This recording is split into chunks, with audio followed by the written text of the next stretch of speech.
Assalamualaikum warahmatullahi wabarakatuh. Kami dari kelompok 3 yang beranggotakan saya Dina Pujianti, lalu ada teman saya Anggun Sumira, Putika Marliana, M. Aldi, Yoga Perdana Putra, dan Justinus Fandi Askaeka Putra. Di sini kami akan mempresentasikan tentang pajak dalam industri keuangan. Baiklah, materi yang pertama ada perbankan konvensional. Bank konvensional adalah bank yang melaksanakan kegiatan usaha secara konvensional yang dalam kegiatannya memberikan jasa dalam lalu lintas pembayaran secara umum berdasarkan prosedur dan ketentuan yang telah ditetapkan oleh negara. Di Indonesia, sebagaimana ditentukan dalam Undang-Undang Nomor 7 Tahun 1992, dibedakan dua jenis bank dengan usahanya masing-masing, yaitu pada pasal 6 Undang-Undang Nomor 7 Tahun 1992. Yang pertama ada bank umum dan yang kedua ada bank pengkreditan rakyat. Yang pertama ada bank umum. Menurut ketentuan pasal 6 Undang-Undang Nomor 7 Tahun 1992, usaha bank umum yang pertama ada menghimpun dana dari masyarakat dalam bentuk simpanan giro, deposito berjangka, sertifikat deposito, tabungan, dan atau bentuk lainnya yang dipersamakan dengan itu. Yang kedua ada memberikan kredit. Terus yang ketiga memberikan surat pengakuan hutang, membeli, menjual, dan menjamin atas resiko sendiri maupun untuk kepentingan dan atas perintah nasabahnya. Selanjutnya memindahkan uang baik untuk kepentingan sendiri maupun untuk kepentingan nasabah. Selanjutnya menempatkan dana pada, meminjam dana dari, atau meminjamkan dana kepada bank lain, baik dengan menggunakan surat, sarana telekomunikasi, wesel unjuk, cek, atau sarana lainnya. Selanjutnya menerima pembayaran dari tagihan atas surat berharga dan melakukan perhitungan dengan atau antar pihak ketiga. Selanjutnya menyediakan tempat untuk menyimpan barang dan surat berharga. Selanjutnya melakukan kegiatan penitipan untuk kepentingan pihak lain berdasarkan satu kontrak. Selanjutnya melakukan penempatan dana dari nasabah ke nasabah lainnya dalam bentuk berharga yang tidak tercatat di bursa efek. Lalu membeli melalui pelanggan agunan baik semua maupun sebagian dalam hal debitur tidak memenuhi kewajibannya kepada bank dengan ketentuan agunan yang dibeli tersebut wajib dicairkan secepatnya. Selanjutnya melakukan kegiatan piutang, usaha kartu kredit, dan kegiatan wali amanat. Lalu ada menyediakan pembiayaan bagi nasabah berdasarkan prinsip prinsip margin keuntungan sesuai dengan ketentuan yang ditetapkan dalam peraturan pemerintah. Lalu yang terakhir, melakukan kegiatan lain yang lazim dilakukan oleh bank sepanjang tidak bertentangan dengan undang-undang ini dan peraturan perundang-undangan yang berlaku. Baiklah, saya Muhammad Aldi Putra. Di sini saya akan melanjutkan penjelasan dari teman saya tadi, yang selain melakukan aktivitas usaha seperti yang dijelaskan tadi, bank umum dapat pula melakukan kegiatan-kegiatan. Yang pertama, melakukan kegiatan dalam valuta asing dengan memenuhi ketentuan yang ditetapkan oleh Bank Indonesia. Yang kedua, melakukan kegiatan penyertaan modal pada bank atau perusahaan lain di bidang asuransi serta lembaga clearing menyelesaikan dan menyimpan dengan memenuhi ketentuan yang ditetapkan Bank Indonesia. Yang ketiga itu melakukan kegiatan penyertaan modal sementara untuk mengatasi akibat kegiatan kredit dengan syarat untuk menarik kembali pernyataannya dengan memenuhi ketentuan ditetapkan oleh Bank Indonesia. Yang terakhir itu ketindakan sebagai pendiri dana pensiun dan pengurus dana pensiun sesuai dengan ketentuan dalam peraturan perundang-undangan dana pensiun yang berlaku. Selanjutnya itu Bank Perkreditan Rakyat. Menurut ketentuan pasal 13 LTU nomor 7 tahun 1992 tentang usaha perbankan, usaha bank perkreditan rakyat yang pertama menghimpun dana dari masyarakat dalam bentuk simpanan berupa deposito, berjangka, tabungan, dan atau bentuk lainnya yang dipersamaan dengan itu. Yang Selanjutnya, yang kedua, memberikan kredit. Yang ketiga, menyediakan pembiayaan bagi nasabah berdasarkan prinsip bagi hasil sesuai dengan ketentuan yang ditentukan dalam peraturan pemerintah.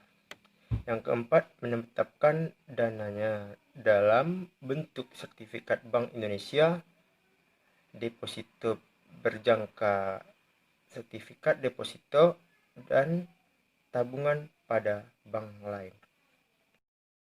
Sementara itu, menurut ketentuan pasal 14, perkreditan rakyat yang dilarang yang pertama menerima simpanan giro dan ikut serta dalam lalu lintas pembayaran, yang kedua melakukan kegiatan usaha dalam valuta asing, yang ketiga melakukan penyertaan modal, yang keempat melakukan usaha lain di luar kegiatan usaha sebagaimana dimaksud dalam pasal 13. Yang terakhir itu berkaitan dengan pemberian kredit, pemberian jaminan, penempatan investasi, surat berharga, dan lain-lain. Yang serupa berlaku juga ketentuan seperti bank umum adalah perbankan syariah. Sesuai dengan Undang-Undang Nomor 21 Tahun 2008 tentang perbankan syariah, bank syariah adalah bank yang menjelaskan kegiatan usaha berdasarkan prinsip syariah atau prinsip hukum Islam yang diatur dalam Fatwa Majelis Ulama Indonesia, seperti prinsip keadilan dan keseimbangan, kemaslahatan, universalisme, serta tidak mengandung ghar, masyir, riba, zalim, dan objek yang haram. Jadi prinsip-prinsip dari perbankan syariah ini, yang pertama bebas dari bunga, yang kedua bebas dari kegiatan spekulatif yang non-produktif seperti perjudian, yang ketiga bebas dari hal-hal yang tidak jelas dan merugikan, yang keempat bebas dari hal-hal yang merusak atau tidak sah, yang kelima hanya membiayai kegiatan usaha yang halal. Baiklah, selanjutnya saya akan menjelaskan tentang fungsi dari perbankan syariah. Jadi, bank syariah dan UUS atau unit usaha syariah itu wajib menjalankan fungsi untuk menghimpun dan menyalurkan dana ke masyarakat. Yang kedua, bank syariah dan unit usaha syariah atau yang disingkat UUS itu dapat menjalankan fungsi sosial dalam bentuk lembaga baitul mal, yaitu menerima dana yang berasal dari zakat, infak, sedekah, hibah, atau dana sosial lainnya dan menyalurkannya kepada organisasi pengelola zakat. Selanjutnya, bank syariah dan UUS dapat menghimpun dana sosial yang berasal dari wakaf, uang, dan menyalurkannya kepada pengelola wakaf yang sesuai dengan kehendak pemberi wakaf. Selanjutnya, itu ada pelaksanaan fungsi sosial sebagai makna dimaksud pada ayat 2 dan ayat 3 sesuai dengan ketentuan peraturan perundang-undangan. Berdasarkan kegiatannya, perbankan syariah itu dibagi menjadi 3, yaitu bank umum syariah, bank pembiayaan rakyat syariah, dan unit usaha syariah. Nah, selanjutnya saya akan menjelaskan tentang perbedaan bunga dan bagi hasil. Yang pertama itu tentang bunga. Bunga yaitu penentuan bunga dibuat pada waktu akad dengan asumsi usaha dan akan selalu menghasilkan keuntungan. Lalu, kalau bagi hasil, itu penentuan besarnya keuntungan atau bagi hasil itu disepakati pada waktu akad dengan berpedoman pada kemungkinan untung dan rugi. Perbedaan selanjutnya itu pada bunga, besarnya presentasi itu didasarkan pada jumlah dana atau modal yang dipinjamkan. Sementara pada bagi hasil itu besarnya rasio bagi hasil itu didasarkan pada jumlah keuntungan yang diperoleh. Selanjutnya saya akan menjelaskan tentang Dewan Pengawas Syariah. Nah, Dewan Pengawas Syariah itu wajib dibentuk oleh bank syariah dan bank umum konvensional yang memiliki unit usaha syariah maupun BPRS. Nah, Dewan Pengawas Syariah atau DPS ini diangkat oleh Rapat Umum Pemegang Saham atas rekomendasi Majelis Ulama Indonesia. Dewan Pengawas Syariah ini bertugas memberikan nasihat dan saran kepada direksi serta mengawasi kegiatan bank agar sesuai dengan prinsip syariah. Nah, selanjutnya itu tentang tugas dan tanggung jawab dari DPS. Yang pertama, itu menilai dan memastikan pemenuhan prinsip syariah atas pedoman operasional dan produk yang dikeluarkan bank. Lalu mengawasi proses pengembangan produk baru bank. Lalu meminta fatwa kepada Dewan Syariah Nasional untuk produk baru bank yang belum ada fatwanya. Lalu melakukan review secara berkala atas pemenuhan prinsip syariah terhadap mekanisme penghimpunan dana dan penyaluran dana serta pelayanan jasa bank. Lalu yang terakhir, itu adalah meminta data dan informasi terkait dengan aspek syariah dari satuan kerja bank dalam rangka pelaksanaan tugasnya. Selanjutnya, kegiatan usaha bank syariah itu ada dua, yaitu penghimpun dana dan penyalur dana. Selanjutnya ada aspek perpajakan perbankan. Ada beberapa aspek perpajakan perbankan. Yang pertama, penyisihan penghapusan aktiva atau PPA adalah cadangan yang harus dibentuk sebesar-besarnya persentase tertentu berdasarkan kualitas aktiva.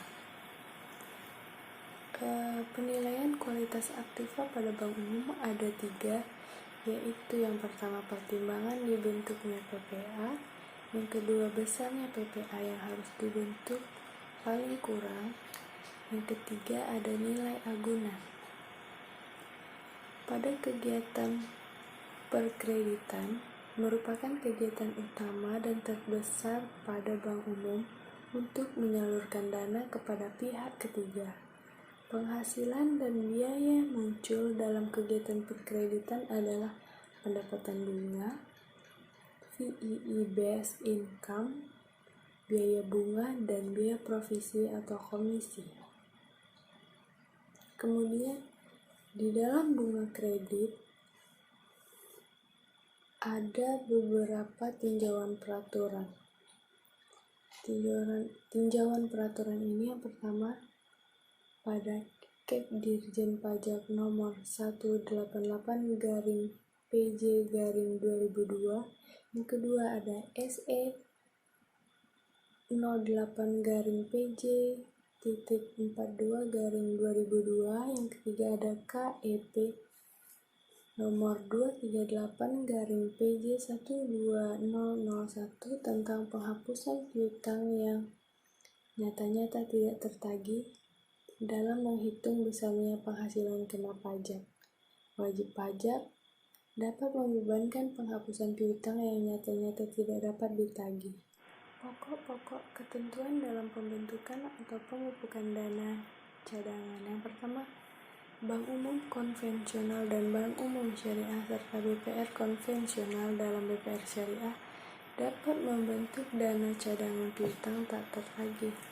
Kemudian kedua, besarnya cadangan piutang tak tertagih. Pada Bank Umum Konvensional ada 1% dari piutang dengan kualitas yang digolongkan lancar. Kemudian yang kedua ada 5% dari piutang yang kualitasnya digolongkan dalam perhatian khusus setelah dikurangi nilai agunan. Yang ketiga ada 15% dari piutang dengan kualitas yang digolongkan kurang lancar setelah dikurangi dengan nilai agunan. Dan yang terakhir ada 50% dari piutang dengan kualitas yang digolongkan diragukan setelah dikurangi dengan nilai agunan, serta ada 100% dari piutang dengan kualitas yang digolongkan macet yang setelah dikurangi dengan nilai agunan. Kelas selanjutnya kita bahas tentang pokok-pokok ketentuan dalam pembentukan atau pemupukan dana cadangan adalah sebagai berikut. Yang pertama, Bank Umum Konvensional dan Bank Umum Syariah serta BPR Konvensional dan BPR Syariah dapat membentuk dana cadangan piutang tak tertagih. Yang kedua, kita bahas tentang besarnya cadangan piutang tak tertagih. Yang pertama, itu tentang Bank Umum Konvensional, yaitu 1% dari piutang dengan kualitas yang digolongkan lancar, tidak termasuk sertifikat Bank Indonesia dan surat utang negara. Kemudian 5% dari piutang dengan kualitas yang digolongkan dalam perhatian khusus setelah dikurangi dengan nilai agunan. Yang ketiga, 15% dari piutang dengan kualitas yang digolongkan kurang lancar setelah dikurangi dengan nilai agunan. Yang keempat, yaitu 50% dari piutang dengan kualitas yang digolongkan diragukan setelah dikurangi dengan nilai agunan. Dan 100% dari piutang dengan kualitas yang digolongkan macet setelah dikurangi dengan nilai agunan. Kemudian kita bahas tentang bank umum syariah, yang mana 1% dari piutang dengan kualitas yang digolongkan lancar tidak termasuk sertifikat wadiah Bank Indonesia dan surat berharga yang diterbitkan pemerintah berdasarkan prinsip syariah. 5% dari piutang dengan kualitas yang digolongkan dalam perhatian khusus setelah dikurangi dengan nilai agunan. 15% dari piutang dengan kualitas yang digolongkan kurang lancar setelah dikurangi dengan nilai agunan. Dan 50% dari piutang dengan kualitas yang digolongkan diragukan setelah dikurangi dengan nilai agunan. Dan 100% dari piutang dengan kualitas yang digolongkan macet setelah dikurangi dengan nilai agunan. Kemudian kita bahas tentang BPR konvensional, yaitu 0,5% dari piutang dengan kualitas lancar tidak termasuk sertifikat Bank Indonesia. Kemudian ada 10% dari piutang dengan kualitas kurang lancar setelah dikurangi dengan nilai agunan. 50% dari piutang dengan kualitas yang diragukan setelah dikurangi dengan nilai agunan, dan 100% dari piutang dengan kualitas macet setelah dikurangi dengan nilai agunan. Dan untuk selanjutnya yaitu BPR syariah, yang mana ada 0,5% dari piutang dengan kualitas lancar tidak termasuk sertifikat wadiah Bank Indonesia. Kemudian ada 10% dari piutang dengan kualitas kurang lancar setelah dikurangi dengan nilai agunan.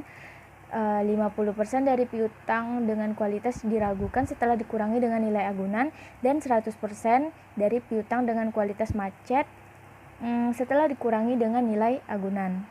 Kemudian yang ketiga yaitu jumlah piutang yang digunakan sebagai dasar untuk membentuk dana cadangan tersebut dengan jumlah pokok pinjaman yang diberikan oleh bank. Kemudian yang keempat, kerugian yang berasal dari piutang yang nyata-nyata tidak dapat ditagih dibebankan pada perkiraan cadangan piutang tak tertagih. Dan kelima, dalam hal cadangan piutang tak tertagih tidak seluruhnya dipakai untuk menutup penghapusan piutang yang nyata-nyata tidak tertagih, maka jumlah kelebihan cadangan tersebut harus diakui sebagai penghasilan. Selanjutnya yaitu peraturan perpajakan perbankan. Yang pertama kita bahas tentang peraturan pajak penghasilan terkait industri perbankan, yaitu ada Undang-Undang Nomor 7 Tahun 1983 yang diubah dengan Undang-Undang Nomor 36 Tahun 2008. Kemudian ada Peraturan Pemerintah Nomor 138 Tahun 2000 diubah dengan Peraturan Pemerintah Nomor 94 Tahun 2010. Kemudian ada Peraturan Menteri Keuangan Nomor 81 PMK 03 2009. Kemudian ada Peraturan Menteri Keuangan Nomor 252 PMK 03 2008. Kemudian ada Peraturan Menteri Keuangan Nomor 105 PMK 03 2009 diubah dengan Peraturan Menteri Keuangan Nomor 57 PMK 03 2010. Kemudian ada Keputusan Dirjen Pajak Nomor Kep 238 PJ 2001 yang diubah dengan Peraturan Dirjen Pajak Nomor Per 22 PJ 2010. Kemudian ada Peraturan Direktur Jenderal Pajak Nomor 31 PJ 2009 dan kemudian ada Peraturan Direktur Jenderal Pajak Nomor 244 PJ 2008. Kemudian ada Peraturan Direktur Jenderal Pajak Nomor Per 160 PJ 2005 tanggal 17 April 2006. Kemudian ada Surat Edaran Direktur Jenderal Pajak Nomor SE 08 PJ 42 2002 tanggal 17 Mei 2002. Kemudian ada Peraturan Pemerintah Nomor 131 Tahun 2000 tanggal 15 Desember 2000. Kemudian ada Surat Edaran Direktur Jenderal Pajak nomor SE 01 PJ 43 2001 tanggal 4 Januari 2001. Kemudian ada Surat Edaran Direktur Jenderal Pajak nomor SE 20 PJ 4 100 tahun 1995 tanggal 26 April tahun 1995. Kemudian ada Surat Edaran Direktur Jenderal Pajak nomor SE 07 PJ 7 tahun 1995 tanggal 31 Maret tahun 1995. Kemudian ada Surat Edaran Direktur Jenderal Pajak nomor SE 31 PJ 7 tahun 1990 tanggal 7 Desember 1990. Assalamualaikum warahmatullahi wabarakatuh. Selanjutnya saya Yoga Perdana Putra akan menjelaskan tentang peraturan perpajakan perbankan. Yang kedua yaitu peraturan pajak pertambahan nilai terkait industri perbankan. Yang A, Undang-Undang Nomor 8 Tahun 1983 diubah dengan Undang-Undang Nomor 42 Tahun 2009. Yang B, Peraturan Pemerintah Nomor 144 Tahun 2000. Yang C, Surat Edaran Direktur Jenderal Pajak Nomor SE-121/PJ/2010 tanggal 23 November 2010. Yang D, Surat Edaran Direktur Jenderal Pajak Nomor SE-34-53/1995. Yang E yaitu S-141/PJ-32/1996 12 Agustus 1996. Yang F yaitu S-2532/532/1998 18 November 1998. Yang G S-172/PJ-532/2002 25 Februari tahun 2002.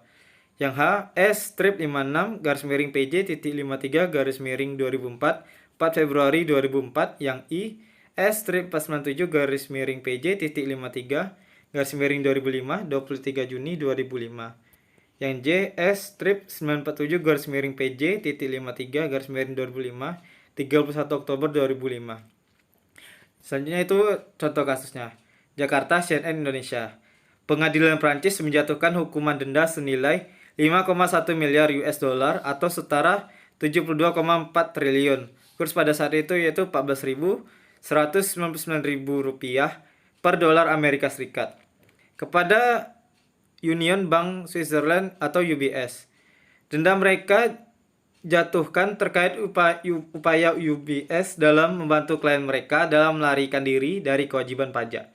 Denda tersebut sebesar 907 juta US dollar diantaranya dijatuhkan untuk menggantikan kerugian perdata yang dialami Prancis akibat kejahatan perpajakan yang dibantu UBS. Putusan denda pengadilan tersebut dibacakan di Paris Rabu 20 Februari kemarin.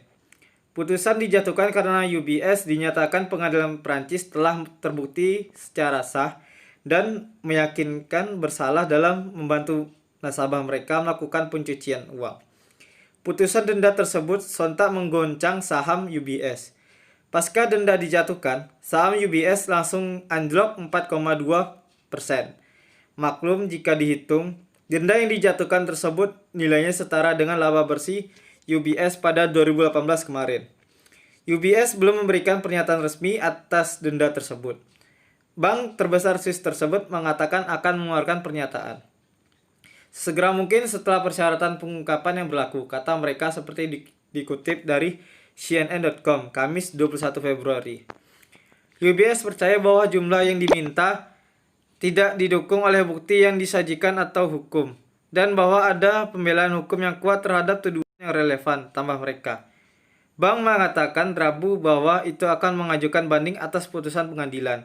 Jaksa penuntut Prancis telah meminta pengadilan untuk menerapkan denda yang bahkan lebih besar dari 5,3 miliar euro atau 6 miliar US dollar saat sidang akhir-akhir tahun.